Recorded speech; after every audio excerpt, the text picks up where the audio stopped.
Барыңыздарга салам, менин каналыма кош келдиңиздер. Бүгүн сиздер менен миндальный пирожное рецепти менен бөлүшөм. Рецепт тартып жатканда ар кандай кызыктуу окуялар болот. Бүгүн дагы ушул рецептти тартып жатып, аябай бир кызыктуу окуя болду. Аны видеонун аягында айтамын.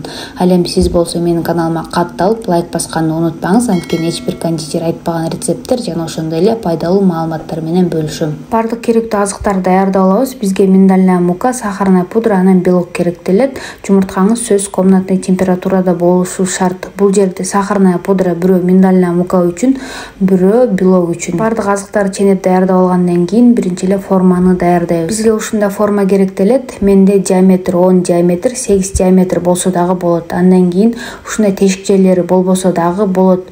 Же болбосо бентанын формасындагы алып колдонсоңуз болот.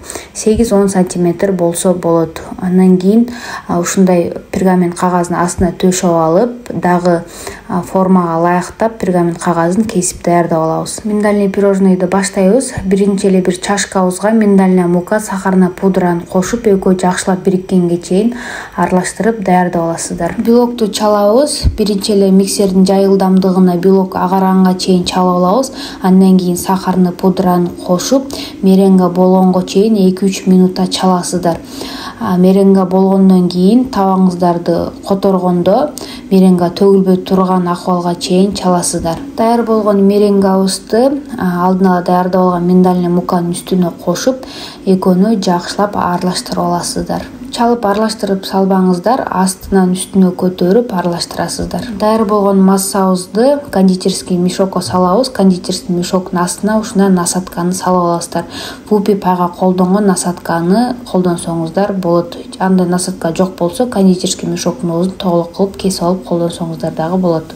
Эми отсадка жасайбыз. Гүл сыяктуу кылып, вупи пайдын кремин отургузуп жаткандай кылып, ушинтип видеодогудай кылып отургузуп чыгасыздар. Буну караңыздар, ушул эки пергамент кагазы бириккен жерден баштабайсыздар. Анткени көрдүңүздөрбү, отургузган сайын пергамент кагазы жылып жатат. Ошол үчүн аябай тыкыз болуп калбаш үчүн биринчи бош жерден баштайсыздар. Андан кийин эң аягында пергамент кошулган жерден насатка кылып отургузуп коесуздар. Андан кийин үстүнө корочка пайда болушу үчүн сахарный пудраны аз-аздан сээп койсоңуздар болот. Мен өз духовкамда 160 градуста 25 минуттан ичинде бышырып алдым. Сиз өз духовкаңызга карайсыз. Пирожный бышып муздаганга чейин начинка жасайбыз. Ал үчүн бизге малина, сахар, анан крахмал керектелет. Бардыгын түбү калың посудабызга салып алып, плиткага коебуз. Плитканын жанынан чыкпай аралаштырып турасыздар. 1-2 минуттан ичинде даяр болот.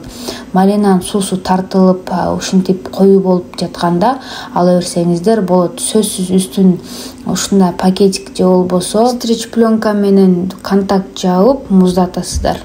Миндальный пирожныйлар да даяр болуп чыкты. Сөзсүз муздагандан кийин, андан кийин кольцодон алып чыгасыздар.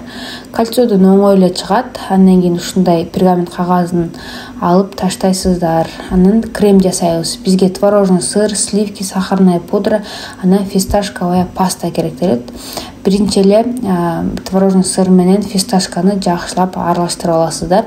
Андан кийин үстүнө сливки, сахарный пудраны кошуп, кремиңиз коюу болгонго чейин жакшылап миксердин эң чоң ылдамдыгына коюп миксерлеп аласыздар. Даяр болгон кремди кондитерский мешокко салып даярдап алабыз. Насатка менде капкейкке колдонгон насатка.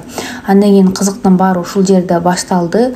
Кремди отургуза электе биринчи ушул начинкасын ортосуна тешип салып алыш керек болчу. Мен аны унутуп койгон үчүн түбүн тешип, андан кийин начинкасын салып чыктым. Сиздер сөзсүз кремди отургуза электе начинкасын салып алыңыздар, андан кийин кремди отургузуп чыгыңыздар.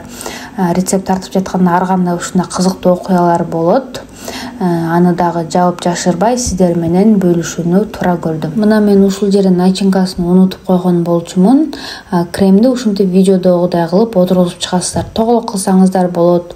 Өзүңүзгө жаккандай кылып отургузуп алсаңыздар болот. Андан кийин кооздойбуз. Кооздогонго менде малина менен кооздодум. Сизде клубника болсо, клубника менен дагы кооздоп койсоңуздар болот. Андан кийин үстүнө кооздукка дагы сахарный пудраны сээп койсоңуздар болот. Сахарный пудра көп кошулган деп ойлобоңуздар, анчалык таттуу десерт болбойт. Негизи буну диетический десерт деп да атасам болот, анткени глютени жок, un жана башка азыктар кошулган эмес. Сөзсүз жасап көрүңүздөр. Мен үйдөгүлөргө тамашалап ресторандан анан менден гана жеп көргөнсүңөр деп тамашалап койдум. Даамы эми сонун болот. Мындай пирожныйды башка пирожный менен салыштырганга болбойт. Ал эми менин каналыма катталып, лайк басканды унутпаңыз, анткени эч бир кондитер айтпаган рецепттер жана ошондой эле пайдалуу маалыматтар менен бөлүшөм.